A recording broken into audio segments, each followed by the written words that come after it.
Hello friends, I am Aditya. You are watching university Gurukul. अगर आप इस चैनल पर नए हैं तो इस चैनल को सब्सक्राइब कर लीजिए, जिससे कि वेरियस यूनिवर्सिटीज़ एंड कॉलेजेस से रिलेटेड इन्फॉर्मेशन आप तक समय समय पर पहुंचती रहे। इस वीडियो के माध्यम से हम बात करेंगे इलाहाबाद विश्वविद्यालय के एमकॉम के एडमिशन से रिलेटेड चीज़ों पर कि कब आपकी काउंसलिंग होगी, क्या आपकी कट ऑफ गई हुई है, काउंसलिंग ऑनलाइन होगी या ऑफलाइन होगी। तो देखिए, सबसे पहली चीज़ ये है, आप ये जान लीजिए कि आपकी जो काउंसलिंग होगी वो 12 दिसंबर से स्टार्ट हो रही है।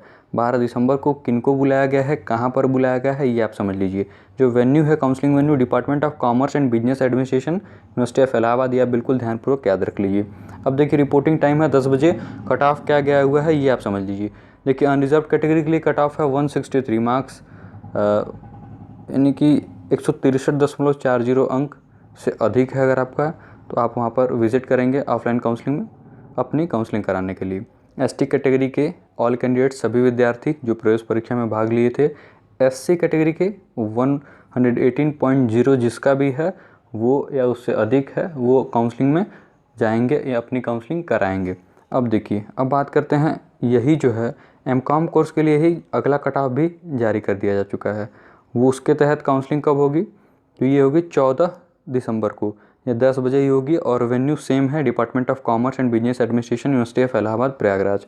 यहाँ पे ओबीसी कैटेगरी के लिए कट ऑफ है 146.30 एंड अबव, यानी अगर आपका 146.30 अंक से अधिक है या उतना नंबर है तो आप अपनी काउंसलिंग करा सकते हैं 14 दिसंबर को एमकॉम कोर्स के लिए। ईडब्ल्यूएस की बात की जाए तो 148.0 यानी कि 148 अंक या उससे अधिक अंक अगर आपका है और आप ईडब्ल्यूएस कैटेगरी के हैं तो आप अपनी काउंसलिंग 14 दिसंबर को इलाहाबाद यूनिवर्सिटी विजिट करके एमकॉम कोर्स के लिए करा सकते हैं। अब बात करते हैं रिक्वायर्ड डॉक्यूमेंट्स कौन कौन से। आपको स्क्रीन पर दिख भी रहा होगा, मैं आपको बताता हूँ। एडमिट कार्ड है और स्कोर कार्ड जो आपकी प्रवेश परीक्षा का है, marksheet and certificates, 10th 12th BCom का ओरिजिनल एंड फोटोकॉपी दोनों होना चाहिए। टीसी एंड माइग्रेशन सर्टिफिकेट होना चाहिए और ration caste certificate issued by central government. ये मामला हमेशा फंसता है, तो आप ये याद रखिएगा कि अगर आप ओबीसी, एससी या एसटी कैटेगरी के हैं तो आपका जो ओबीसी या एससी या एसटी कैटेगरी का सर्टिफिकेट है वो सेंट्रल गवर्नमेंट द्वारा जारी होना चाहिए। अब देखिए, रिसेंट आपका ईडब्ल्यूएस सर्टिफिकेट, अगर आप ईडब्ल्यूएस कैटेगरी क्लेम करते हैं तो बात करी जाए आगे, तो आगे आपको आपको फोटोग्राफ्स भी चाहिए, यानी कि कलर फोटोग्राफ्स आपके पास होने चाहिए। और एक और इम्पॉर्टेंट डॉक्यूमेंट है, क्या है, आधार कार्ड।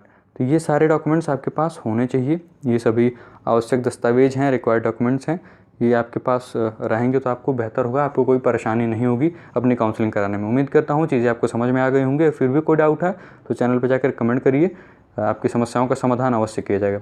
इसी के साथ चैनल को लाइक करिए, शेयर करिए, सब्सक्राइब करिए। आप सभी का बहुत बहुत धन्यवाद।